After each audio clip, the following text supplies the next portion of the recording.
Are we going live on the Facebook? And your recording already switched on.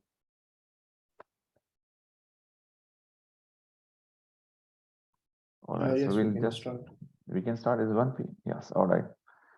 Assalamu alaikum, everyone. Thank you so much for joining us in here, and we are excited to share something with you related to team coaching, especially our experiences related to team coaching, and the experiences which are related to building high performance team culture in teams. All right. So during the course of this session, we would like you to be interactive and participative. And if you have any questions, feel free to shoot your question either in the chat, or we encourage people to open their mic and speak up. All right. So let's begin. So the structure that we are going to follow is primarily consists of three things. First, we'll talk about what are the high performance teams, and Marvin, you can also add. Otherwise, I have a habit of going on and on and on, so you can always stop me, and I hear stop. All right. So first, we'll talk about what are the indicators of high performance teams. Second, we will talk about, and this is the greater part that we are going to talk about, is the recipe or the formula or the effective or best practices for developing high performance team culture. And the last thing that we will not focus, but somehow a little bit, that what are the disasters or what are the recipe for disastrous performance teams. So these are the three main things where we are going to make our discussion all about. And inshallah, it will be filled with some real life coaching experiences and examples. In between, you have any questions, please feel free to raise. All right. Okay. So first, we'll tell you our definition of high performance teams, and if you have a different definition of high performance teams, we encourage you to come and write on the chat. So in our experience of our real life experience of high performance teams are the teams where the team and the leader, they are very cohesive and very closely interacting with each other. They learn from each other. Every day they bring new learning opportunities where they can help each other grow. At the same time, these are the people who are highly engaged in work. Engaged means they are not only happy, but they have emotional commitment with the work. Means they feel happy when their work is done, and they really get concerned, sincerely concerned when the work is not done, or if there are any challenges, and they find it an improvement opportunity to learn and grow and to make their work better. So these are the teams which deliver on commitment, and they are happy about their work. Means they feel good. These are the teams who find their work meaningful, and meaningful to their own career means they see that their work is linked to something that they will be doing in the long term. At the same time, they feel their work is contributing to someone in the planet, maybe the people in the society or the city, the community, the country, or whoever. Some kind of contribution they are making. So these are the few 5-6 indicators of high performance teams that we have come across. So if you would like to add any other opportunity, any other identity for high performance team, that will be really great. So nice of you it will be. So it will be your contribution towards our learning as well. All right. So having said this, so see this. This is important to understand that when we talk about the teams, this is a team, and this is a team leader or a team manager, whoever you call it. So the high performance culture or any type of culture, high performance or low performance, it very much or it starts from the top commitment, means the team manager commitment. Maybe it's the organization, or it's a team manager or whoever. We are talking about organization as a team, or we're talking about department as a team, or we are talking about a small team as a team. So whoever is leading the team, they make a lot of difference.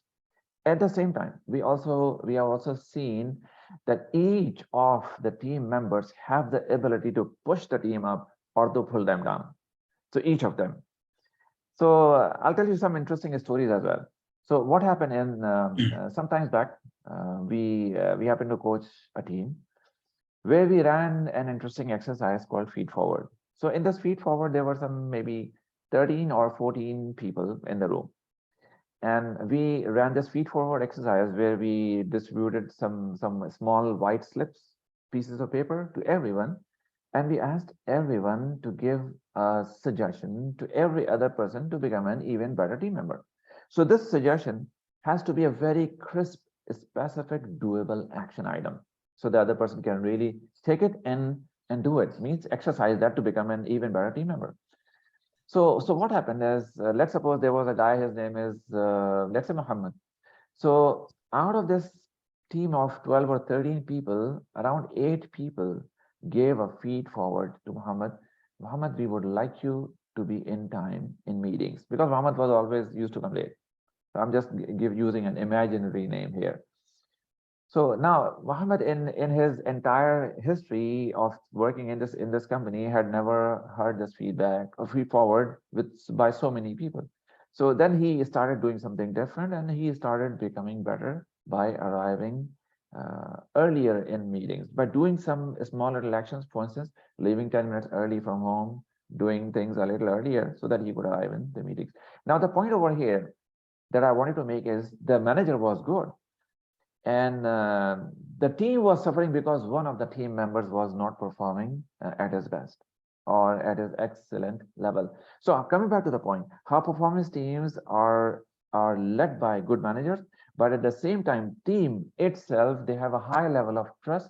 They depend on each other, they trust each other, and they learn and grow with each other. So if one member is not performing, imagine a football team. Football team, if imagine the collaboration is not very good. Recently, Saudi Arabia won the match against Argentina, and it was a very well collaborated match. So without tough and strong collaboration, teams cannot win. And same is true for the corporate or for the technical teams as well. So this was just an starting example or a story. All right, so let's move. Someone has raised his hand. Someone who raised his hand. Faisal Bhai Fatima, wants. yeah, you have raised your hand. Please, Yes, I raised my hand because I had a question. So you are please. using this word culture again and again. So what do you mean exactly by this word culture? Are you referring to the procedure and processes in the team or the values of the team? What do you actually mean by high performance team culture?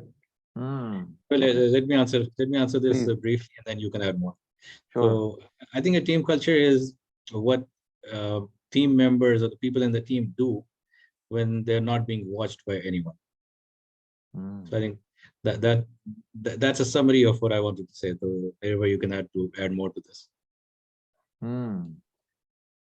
Well, it's a big debate, by the way. But team culture is primarily a work environment which is created by the team itself. So, um, a lot of things are coming in my head. I'll try to share with you one by one. I remember reading a book called by Lee Iacocca, who happened to be the CEO of Chrysler Motor Corporation sometimes back. So Sulman Bhai from Time Lenders, he recommended that book to be read, and I read that book more than 15 or 17 years ago. Wonderful book. So Lee Iacocca, if you search the net, you will find Lee Iacocca quotes, and one of the quotes was, "The speed of the leader determines the speed of the team." So if the leader is slow and leader is uh, uh, not so high performing, not keeping up with values, that the team morale also goes down over a period of time, and this is where the culture starts dying, or culture starts eating everything. Whatever good that you try to do in that environment, the culture eats away, because the culture has become so toxic and so consuming, not contributing, that it starts eating away everything good. So I hope I was able to put my point across. So culture are, specifically, let me explain you again. Culture are the different set of practices that you do. For instance, let me give you an example. In one of the organization that we happen to coach, especially like this, the one that I gave you example. In this organization, it was not Muhammad's practice to come late in the meeting. Actually, it had become the culture of the entire organization, and Muhammad was just following the culture. So it is the culture which keeps the time commitments. It is the culture which keeps customers at front, means the customers on top, or it is a culture which has some values which they always take care of. So it all is, as I mentioned earlier, the set of practices that you do in an organization that makes your culture. So I hope I was able to put my point across. So whether it is up to the time commitments or it is something different, it is all different culture practice. Hmm. All right. So can we Interesting. go further? Yes, can I share a story, Neil? Please, by all means. Yes. About 5 years ago in 2018, somewhere in 2018, yeah, I happened to coach a CEO of a small organization. He had about 10 or 11 employees, and he himself was a very highly intellectual guy and with a very clear vision and personally performing very well. And I was not coaching him on his business. I was coaching him for his uh, personal life. So one day he came to the session and he was looking very gloomy, and I asked him what has happened. He told me that I want to talk about something which is not related to our coaching engagement. So the problem statement that he brought in front of me was that he had been struggling for many years, but has not been able to get the required amount of work from his team, which was only 10 or 11 people. And he said, I want you to coach me on this. When we explored the situation, I asked him a few questions. For example, I asked him that how often do you meet with the whole team? And he said, probably once a year. And obviously, then I asked him, do you have a clear organizational objective? To which, yes, he had some clear objectives and goals that were in his mind as a business owner and the CEO.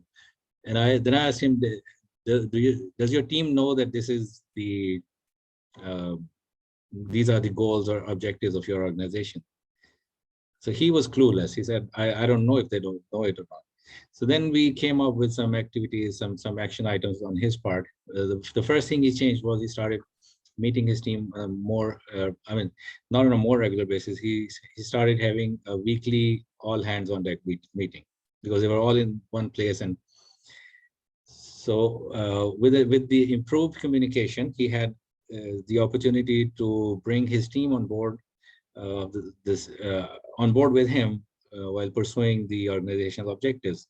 And then I requested him if I can talk to his people on a random basis. So he recommended two senior managers who were managing the work for him. And I asked him after about 3 months, what difference have they felt in the overall performance of their teams? So the results were very noticeable. They said that before this practice, we did not know what our CEO is trying to do. He told us, he always told us the things that were not working in his way. So he used to be very harsh on us. But with this regular meeting culture, we know what he's trying to do, what he's trying to achieve, and then we can translate those messages to our teams where they can align their objectives and their goals with the organizational objectives. So this is one of a very relevant example that came to my mind, that by making a small change, being more efficient in communication, being more engaged with the team, that CEO could achieve most of, some of his targets in the short period of time. Great. Thank you for sharing. By the way, you reminded me of a similar case where I happened to engage. I happened to coach a director. He had a department of around 28 people, so the engagement was extremely low, and lower than any other technical department in the entire division. So I started working with this director, And of course, he wanted to raise the engagement in a very small amount of time. Probably maybe 3 or 4 months left for the next engagement survey. So now, so I happened to meet around 25 people out of these 28 people. So there were a couple of things that I noticed, and I explained to the director. The director was very smart, by the way. The guy started instantly. So what were those things? So one of the points that I came to understand from the team is the director was not meeting them. Some of the team members were working on some remote sites. Remote site means like not the corporate office, but at the client side, and the director never visited them. So this was one of the point that he understood, and he started doing that. There were a couple of small little things which were related to cash budget or a small budget, something related to eating some stuff or water or something like that, which was not being taken care of. So director started taking care of that as well, because the employees highlighted this. So there were a couple of issues. Now these issues he was not aware. He was not aware. Why he was not aware? Because he never met them. So as when I started meeting them and I collected points, I just took some action items for the director, and he started acting. One of the very interesting thing that came up in those meetings, my meetings with those employees was the language issue. Some people spoke different language, and some people spoke different language, and this was creating a dissatisfaction and disengagement in the employees, when the director and some of the other people who spoke one language and the other people who did not speak that language, they felt disconnected. So the director took account of notice of this point as well. So coming back to the point, this is meeting people is one of the critical things, which is a recipe for successful team culture, or high performance team culture. One-to-one meetings, it makes a lot of difference. I remember one more team. This team, the team manager was again very smart. In one of the team workshops, they were not happy and grumbling about a couple of things that they are not engaged on, and early on in the projects and so on and so forth. After that, they had some action items, and the team manager diligently started working on them. After 3 to 4 months, I happened to meet the team again. Each and every member of this 11-member team. This is a different team.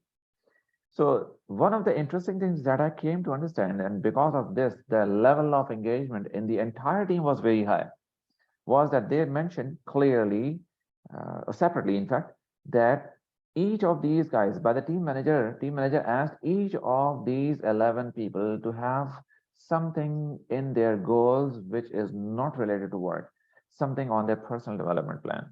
And not only this, he would go to each and every employee once in a month. He would meet them and ask them about how is your personal development going on. Work is fine. Work will continue to go even if you're there or you're not there. What about your personal development? So this made the team highly engaged with this manager. So this, coming back to the point, adding to your point, these are good, inspiring examples of creating successful or. So I would recommend our readers, our audience over here, to keep noting down the points. Whatever they find good, please keep noting down, because sometimes when we are sharing stories, we cannot note down the points. So you can do that. Okay, so All right. Nearby, I have Yeah, a question. please. Who is responsible for creating and maintaining the high-performing team culture? Is this the manager or the lead team leader or the members of the team? Because from these examples, it appears that the person who's leading the team has more responsibility than the members of the team. What do you say? That's correct, in my opinion, or rather in my experience of working with teams. Over and over again, I've noticed that the larger responsibility of creating the culture lies with the manager or with the team lead or head of department or whoever you may call that. And then once the department manager drives and the team follows. At the same time, some of the team members, they can also create, I would say, havoc sometimes.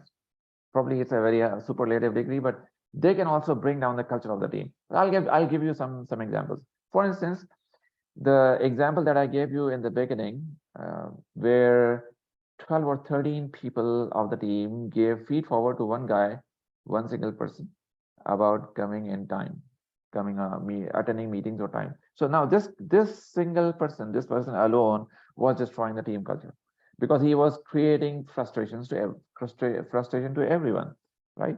So now let's come back to the manager again. Now in this situation, the manager also, the team leader also has the responsibility that if he finds something, some practice which is not appropriate or something which is demoralizing the entire team, he should go and put his foot down. Not like hammering, or I mean to say politely, or there are ways to do that, and we'll talk about those ways as well. So coming back to answering your point, the question is that it starts with the leader, and the leader maintains that, but a leader alone cannot do much unless the team also is along with the leader. So it works hand in hand. So let me share with you an interesting example.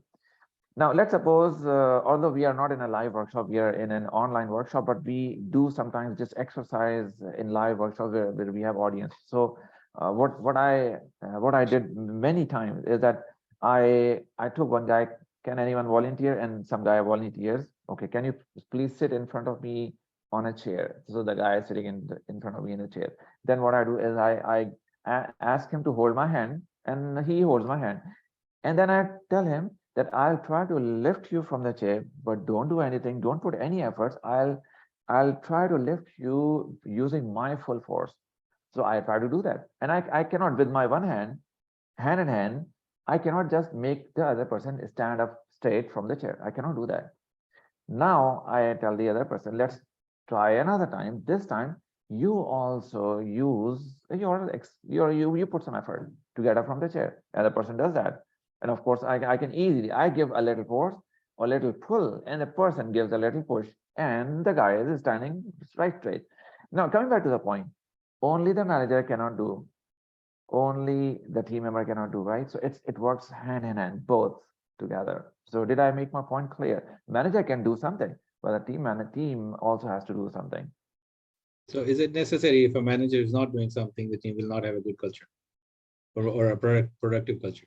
Well, if the manager is not following a productive team culture, then you don't expect the team to follow the team culture. If someone is really, really productive and generative, I would rather say, then it is not because of the manager, it is because of that person's individual characteristics or traits, not because of the manager. And there are people like that who don't want to die, or who don't want to give their life to the culture, to the toxic or the dying culture. They keep striving, they keep doing something which keeps them energetic.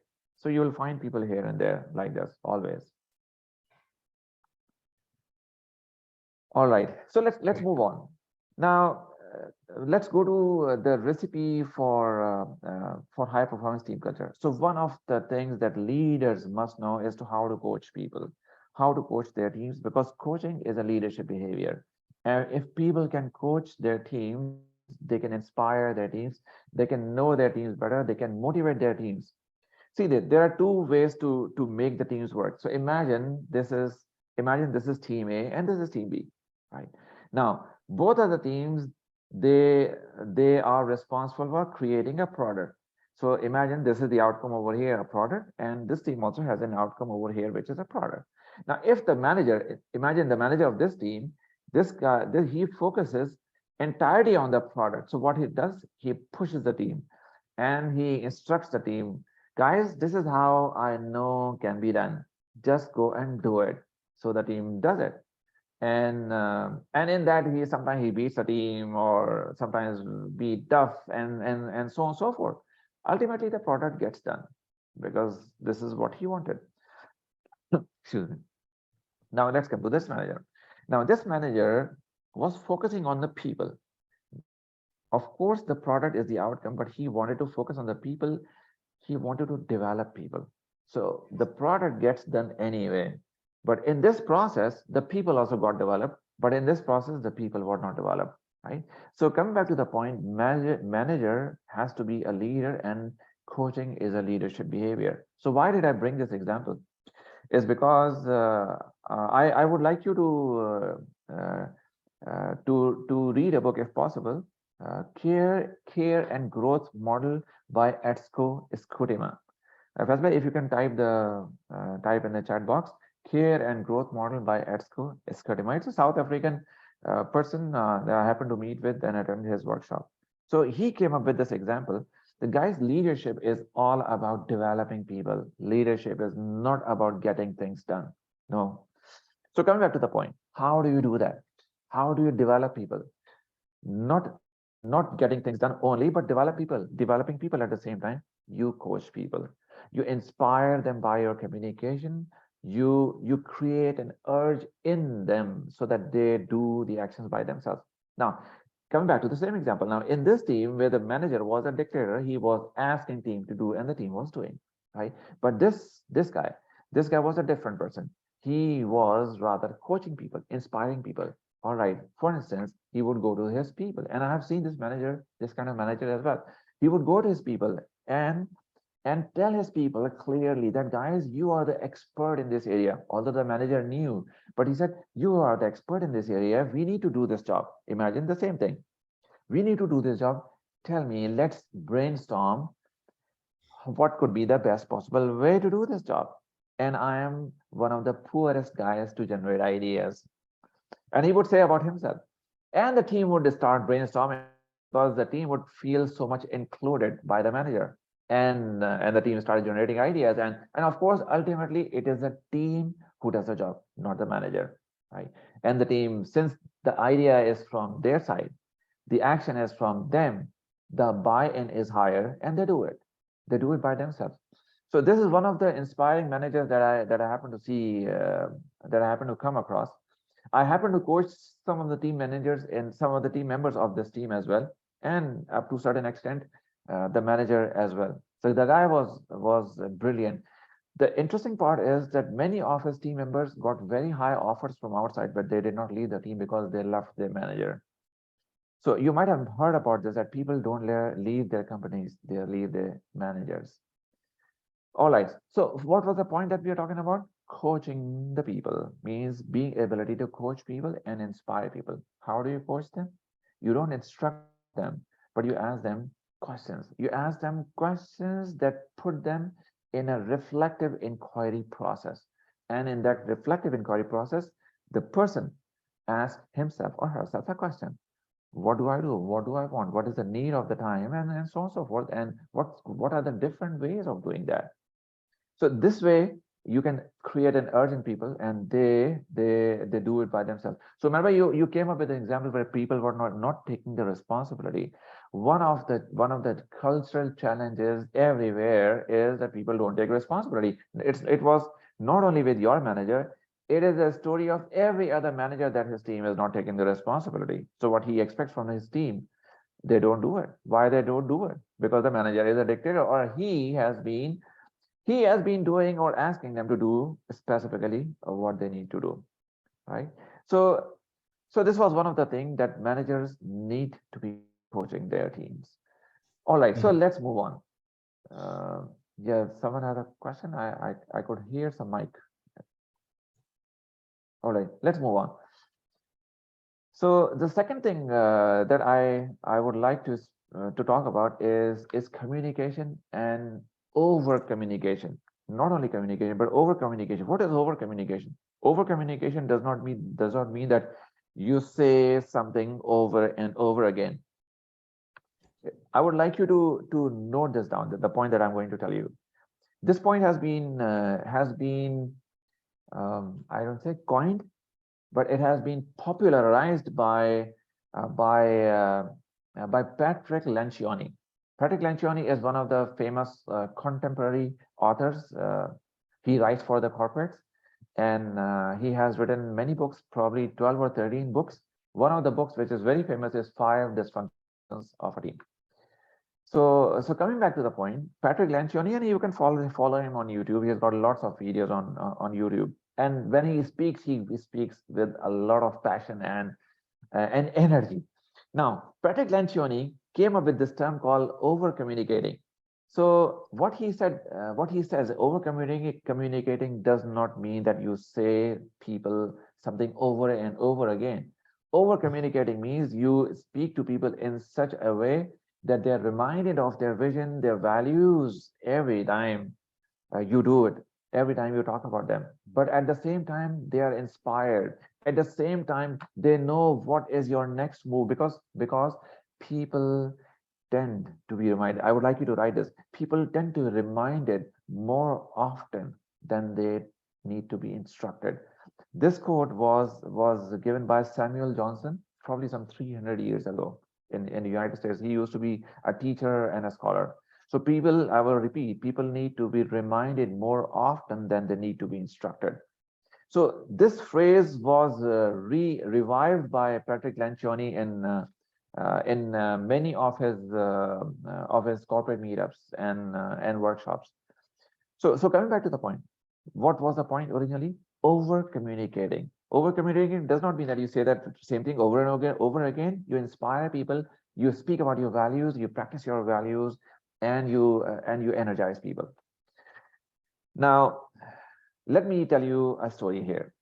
So there happened to be a team where the team manager, I think there were some maybe around 20 or 22 people in this team, and that I happened to coach. So the team manager was a good person, and he came with a different mindset. And the team where he became the manager had a different mindset. And they both had a lot of frictions between them because the mindsets were different. Now the bottom manager was good. So he in one of our meetings, he mentioned that, "Yeah, if you can help me become a better manager for our team, because sometimes I feel the team is shy to speak openly. So because of whatever my title, or because of the fact that I'm leading them and so on and so forth, you can help me." All right. So I started again the same job, and I started meeting people here and there, not everyone, but at least the next year. So one of the things that I came to understand was a few things, and this was creating a lot of dissatisfaction and disengagement in people. So I would like you to note down. So one of the things that I happen to understand is that this guy, the director, the manager, team manager, was not clearly telling the team what is the direction. Direction means the team was in the dark, that what our director, or what our team manager, let's call him manager, let's call him leader, what our leader wants, where is he taking our teams towards. Is his direction aligned with the corporate, yes or no? So everyone was almost like confused. So this is one of the things that in over communication gets settled down, because when you over communicate, when you talk about things, you talk openly, people speak, people ask questions. This is where things get clear. Now, yes, Tanvir, brother Tanvir, yes, you have a question, please. Assalamu alaikum. Walaikum Assalamu salam. alaikum. What you are saying, Brother Nayyar, it resonates very well with me. Actually, I have got an assignment last week Mhm. from a director where he's saying that I have 60% churn this year in the department, and the people are very dissatisfied and they're leaving. So I'm just thinking to use the same technique as you mentioned Mm, to see why are they dissatisfied, and I mean mm, how to help the department. mm. So communicating with them is clear, is critically important. Another thing which came out of this when I started meeting his guys. One of the things that this manager came, because this leader came from a different background, although he was a very successful person. But when he came, he started comparing people. Oh, for instance, one guy is, let's suppose, Ahmed. One guy is Ali, and one guy is Muhammad, or whoever. I'm just creating imaginary name. Oh, all right. So let's say Ali. He goes to Ali. Oh, Ali, you are. Why don't you learn from Mustafa, for instance? Mustafa, see, he's so prompt in times, and he's doing his work so diligently. I want you to learn from him. Now, what he has done, actually, in his opinion, he wanted Ali to learn from Mustafa, but actually he is creating enmity between these two guys. Now Ali and Mustafa will become enemies together, because Ali will carry jealousy in his heart, and he thinks that, oh, all right, so Mustafa is better than me. and I don't know what Mustafa is doing with the manager, and so on. So what people tend to take things personally. This is one of the biggest challenges that we face. So when people take things personally, their ego is higher and the learning stops. So coming back to the point, the manager needs to understand that he should not compare people with each other. So this is another thing that came up with. Another thing that came up during these meetings is that manager, whenever he wanted to meet people, he never shared the agenda, meeting agenda. So people were not clear what they have been called for, why they have been invited for the meeting. So it is always better to mention the agenda or the point so that people come prepared. Another thing that this manager had a habit of doing is telling people how bad they are. For instance, one of the guys mentioned that my manager, my team leader has told me that I have a habit of being disorganized. Now, serious, imagine team member saying to me, because the leader has said so, you are disorganized, or you are perfectionist, or you are that, or you are, and you don't have experience of handling teams and whatnot. Now, one of the poor guys, he is leading teams of so many people. And again, assigned by this leader, having no experience, the guy is in hot waters and is struggling. And the manager, imagine the manager telling him. So all these are real life examples when where the manager, rather than, and I'll tell you how to handle this, rather than telling what is the desired picture, people tell what is something that they don't want to see. For instance, let's say this guy, let's take the example of Muhammad or Ali or whoever. Ali, you are disorganized. Muhammad, you are perfectionist, or you are that or that. But actually, this is not what he wanted. He wanted people to improve. So if he wanted people to improve, rather than talking about something that he did not want, he should have talked about something that he wanted. That's why we call coaching is future focused. Coaching is not about beating the past. Coaching is about how to create a different future, how to ask different set of questions to yourself so that you can create a different future. Past is gone. It never comes back, but future is yet to arrive. Hmm. All right. Yes, so Melba, you want to say something? Go ahead. Maybe one of the reasons where teams are less engaged than required, or the team culture is not up to the mark, is we usually see around ourselves in a lot of organizations, the team members do not have clearly defined job responsibilities. And in most organizations, what I have observed and what I have experienced is that more than one employee have overlapping responsibilities.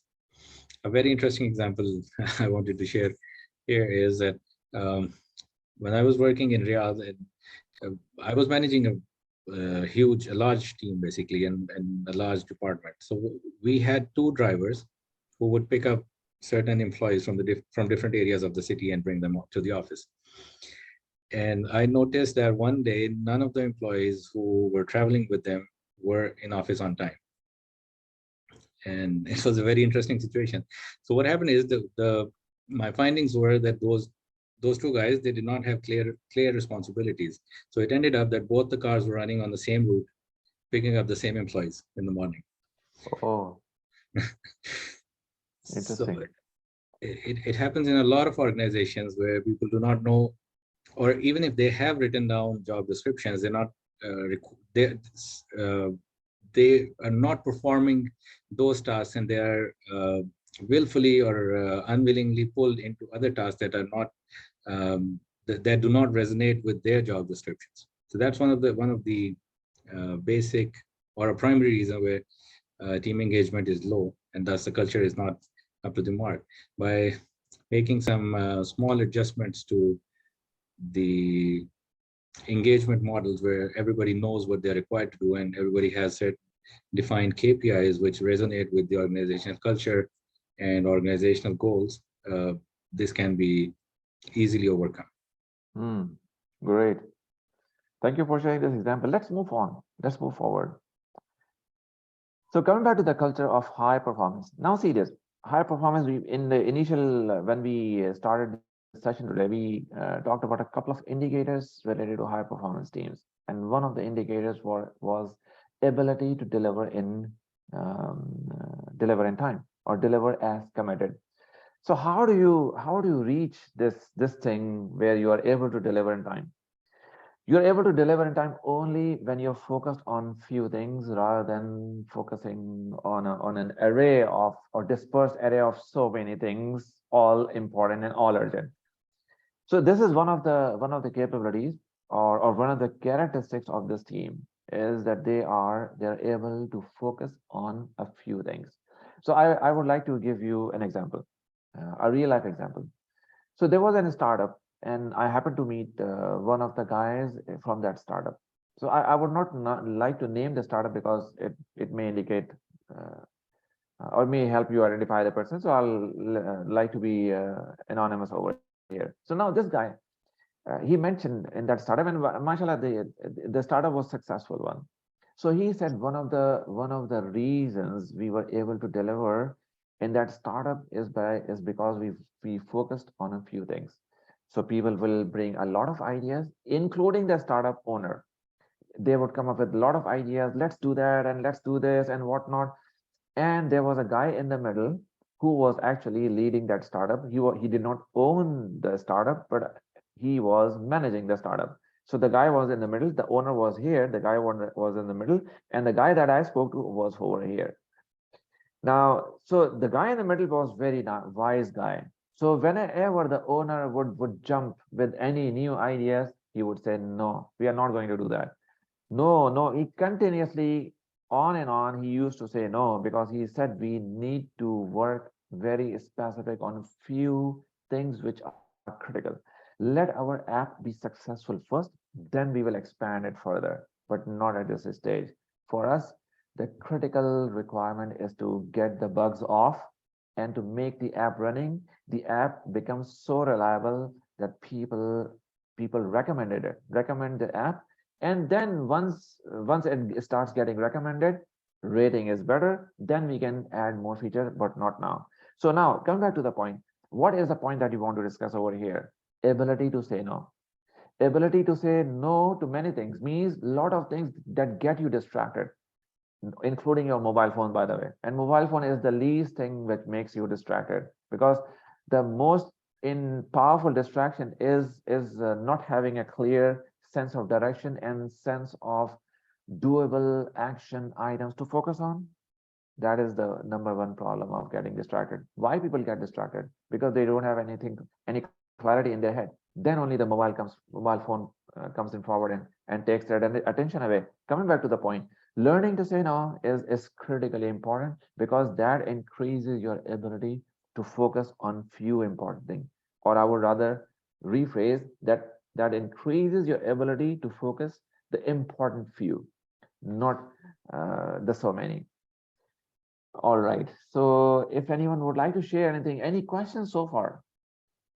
Otherwise, we can ask some questions. We would we Who are the participants over here? We have Asad, Habib, and Asma, and Irfan, and Lilian, and Samra, and Sayyid Shahzad, Tanveer, Abdussalam. Anyone has any questions, some example that you may like to share before we move on? All right. So let me ask you a question. Let me ask you a question, and you can type your response in the chat window, because this is the next thing that we were going to speak about, and I would like to hear from you what transparency, the word transparency means to you. What transparency means to you. Any input. There's no right or wrong answer, but we would like to hear from you. Like you You can can write you can type your answer in the chat box, or you can open Yeah. up your mic and speak. Yeah, feel free to speak up. What transparency means to you. You can quickly Google and write your response as well.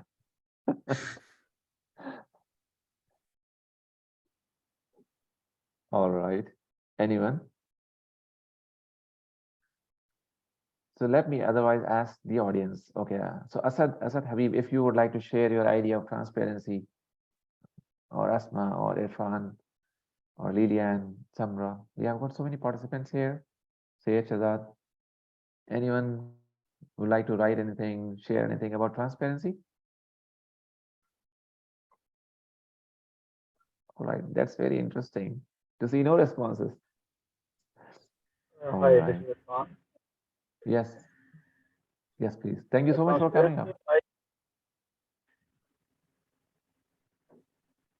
Go ahead. transparency as a openness kind of thing, openness to the key objectives of the company, openness to the performance of the employee, Mm-hmm. individually or team-wise, Mm-hmm. basically. Mm. And let's say the major KPIs, what is the performance, and the KPIs, what are the major KPIs, and what is the performance against these KPIs as a team or as an individual. Mm.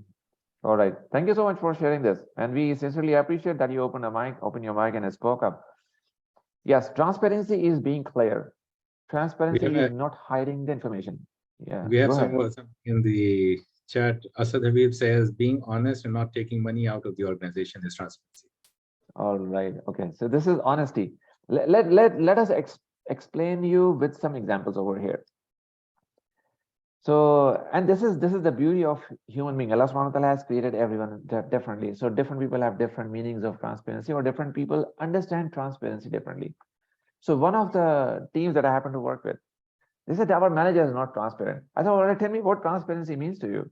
He says transparency to us is that if the manager gets anything new, they called it parachute projects, means falling from the higher management on top of their heads with no prior notification.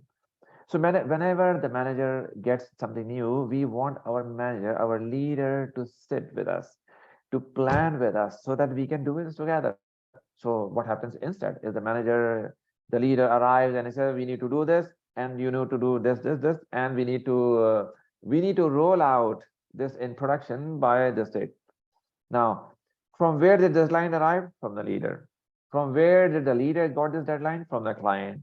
Was anything negotiated? No. Was the client coached? No. Was the team coached? No. And the team is desperate. Now they don't have any option other than to work on this. Now, coming back to the point, what is transparency over here? Transparency to this guy was a joint collaboration between the team leader and the team. So the team knows what's really going on here, going on the client side, or going on the operation side, or whatever, right? So that everyone is on board, taken on board. This is transparency to them. Another example of transparency, another team. So the team member was upset, and the guy said that there is no transparency between us and our leader. I said, all right, so tell me what the transparency means to you. And this guy came up with something very interesting. He said that I deserve the promotion.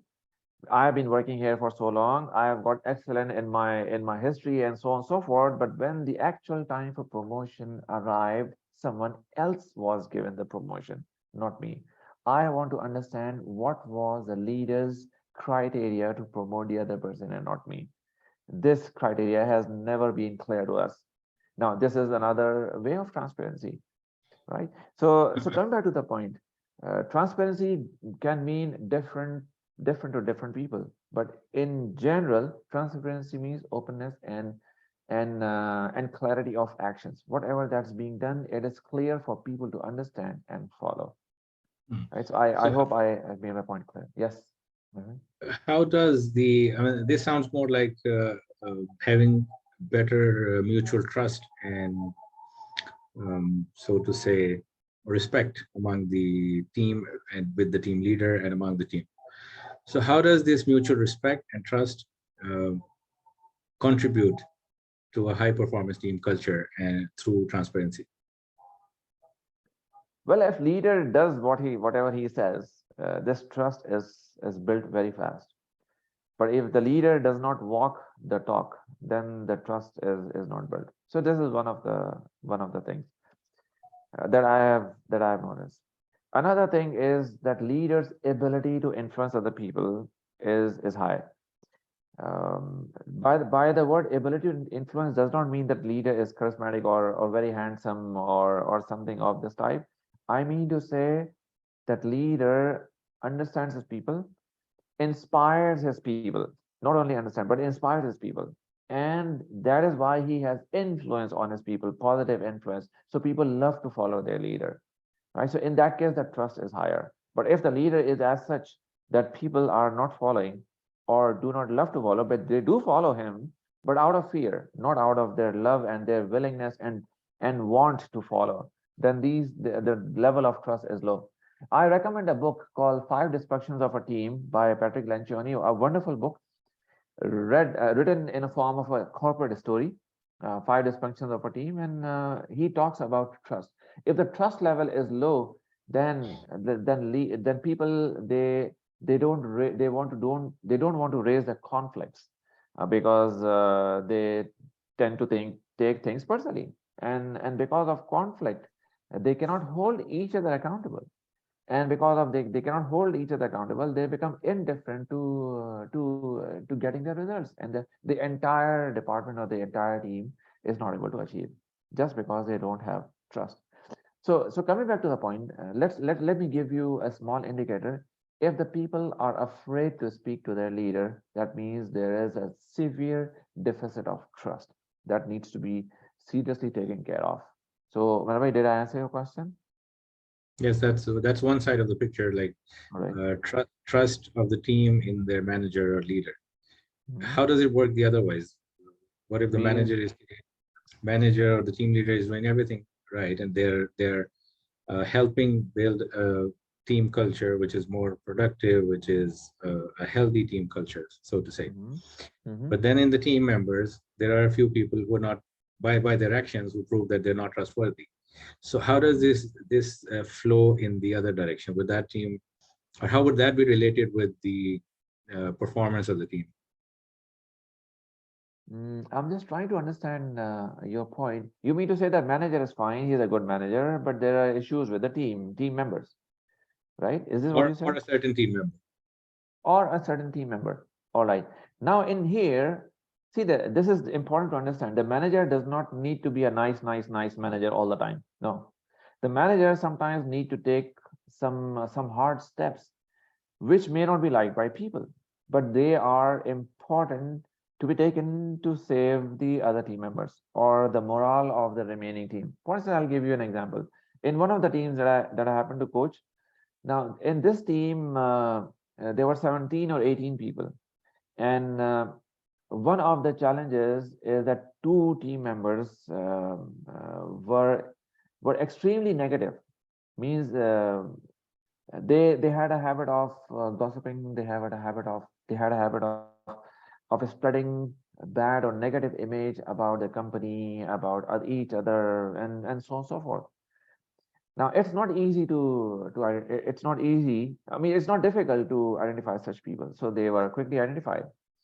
First, initial attempt was to coach them. Guys, become positive, or help them become positive. Look at the other aspects of your team, and so on and so forth. They did not they did not want to improve. They continue to do the same practice of spreading the negativity all in the team members. So ultimately, the director called them, and director gave them a small amount of probation time to change their behaviors. They still did not improve, and then they were let go. So come back to the point. Sometimes you need to make some tough decisions. Means you need to cut a small part to save the greater good. Otherwise, you end up with something with the entirety not working and coming down. So I Yeah, hope I was, but it's an extreme step, Bhavan. so the point that I was trying to make is that um, the team performance culture is related with the mutual trust and um, what do you see? The mutual trust and or the culture of mutual trust among the team and with the team leader has direct impact on the uh, team performance culture of the team. That's correct. That's correct. Now let's quickly touch other a few more points that we wanted to touch. So we talked about coaching the teams, clarity, envisions. Where do you want to see the team, the department? Is it aligned with the corporate direction? Yes or no? Learning to say no. We talked about this. Transparency. We talked about. Yes. One of the things that is critical, which is and that is listening, and that's very strange. Apparently, it looks like that we are good listeners, but we are not. So we happen to run this small little test um, that we can share with you as well. Which this test is primarily 20 questions, 20 simple questions that you can just answer in probably less than 5 minutes. But it gives you a very clear idea of how good you are a listener. So what happened in one of the teams that I happened to coach maybe many years back, maybe more than 4 or 5 years ago. So this team happened to they decided that they wanted to have to reach some goals. They wanted to achieve certain goals by the end of the year.